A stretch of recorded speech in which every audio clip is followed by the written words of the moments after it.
Pour paramétrer un cycle de répartition détaillé, il faut utiliser la transaction KSV7 dans SAP. On peut la saisir dans la barre de recherche en haut de l'écran.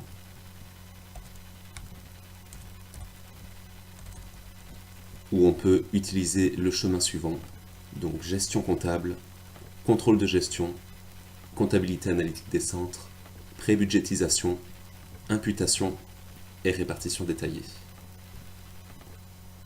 En double-cliquant dans répartition détaillée, il va falloir ensuite sélectionner autre fonction, cycle et créer pour créer un nouveau cycle de répartition.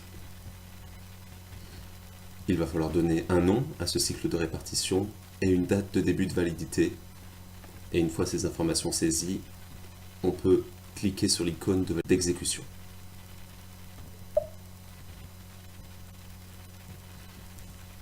Il suffit ensuite de donner une description à ce cycle de répartition.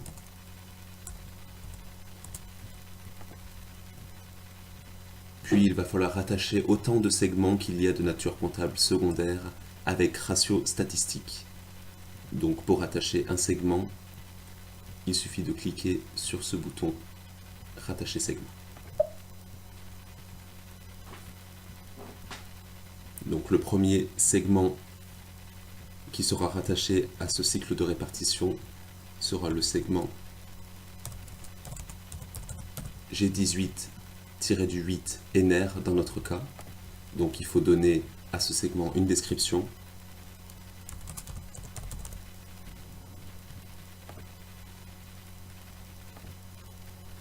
Dans cet onglet, il va falloir renseigner les informations nécessaires selon nos besoins.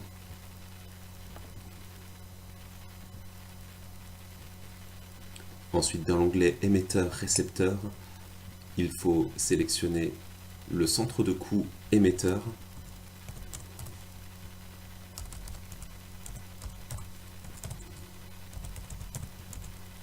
Donc il s'agit du centre de coût pour lequel on va déverser les montants dans les centres de coût récepteurs. Il faut indiquer aussi la nature comptable.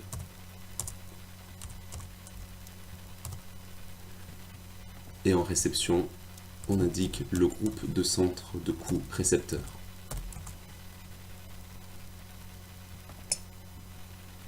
Il faut s'assurer de paramétrer correctement les onglets suivants.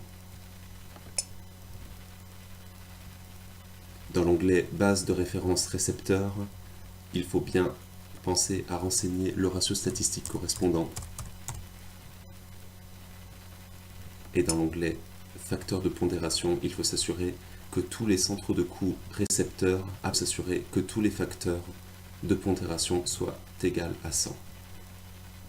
Et une fois le paramétrage du segment terminé, on peut cliquer sur enregistrer. Et on peut ensuite créer un autre segment. On enregistre et on quitte la transaction.